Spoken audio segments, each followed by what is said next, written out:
All right, today we are cracking open one of the most famous novels of all time, F. Scott Fitzgerald's The Great Gatsby. We're talking about a world of just insane wealth and parties that never end, but it's all built around one guy's burning obsession. So let's dive into the anatomy of that dream. And right there, that's the whole puzzle, isn't it? We're introduced to this man who seems to have absolutely everything you could ever want. But as we're about to see, the giant mansion, all that cash, the roaring parties, it's all just an elaborate costume for chasing the one thing he knows he can't buy. So, to really get what Gatsby's after, you have to understand the world he built for himself.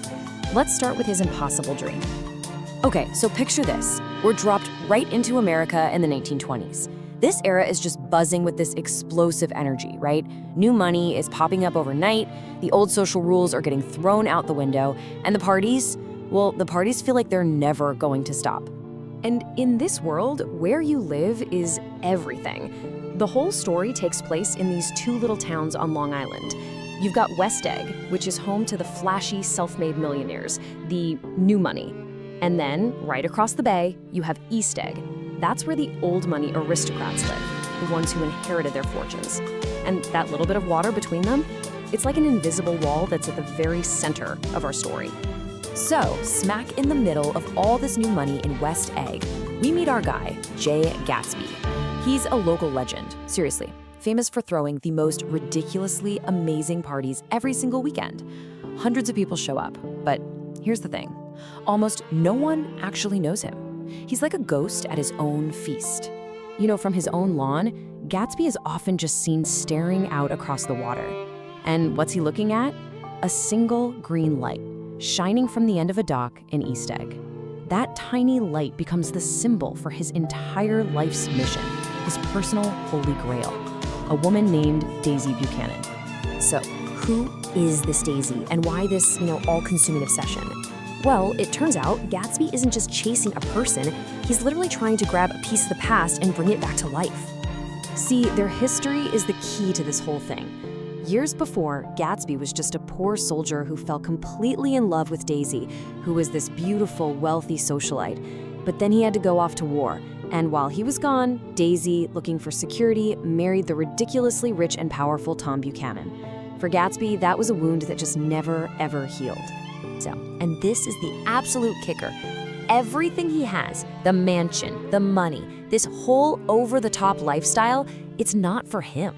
It's all part of this massive, years-long plan with one single goal, to get Daisy's attention.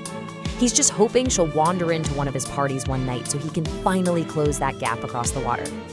And the craziest thing is, it actually works. He finally gets his reunion with Daisy. But this is where that perfect, shiny dream starts crashing head-on into a messy, complicated reality. And right here, we see the fatal flaw in his whole grand design. See, the Daisy that Gatsby is in love with, she's a ghost. She's a perfect memory from 5 years ago.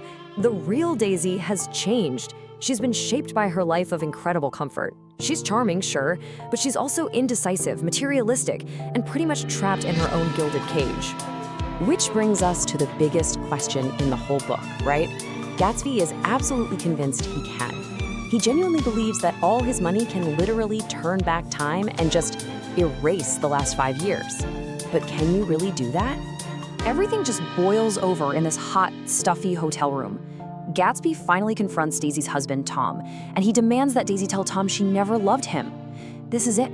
This is the moment his entire dream depends on. But under all that pressure, she can't do it. She hesitates. And in that moment, the illusion just shatters. After that moment, the fall is fast, and it is brutal. It's a total domino effect from there. On the drive home, a totally distraught Daisy is driving Gatsby's car, and she accidentally hits and kills a woman named Myrtle, who, turns out, is her husband's mistress. To protect Gatsby, Gatsby says he was the one driving. Well, Myrtle's husband, who's destroyed by grief, is told that Gatsby was not only the driver, but also her lover. So he hunts Gatsby down and murders him while he's in his pool. And what about Daisy, the woman he built his entire world for, the woman he just died for? She and Tom, they just vanish. They pack up their things and disappear back into their vast fortune without so much as sending a flower or a note for his funeral. And here's the final, heartbreaking proof of just how alone he really was. Of all those hundreds, maybe thousands of party friends who drank his booze and danced in his house, you know how many came to his funeral? 3. Just 3 people. It's just a stunning picture of his loneliness.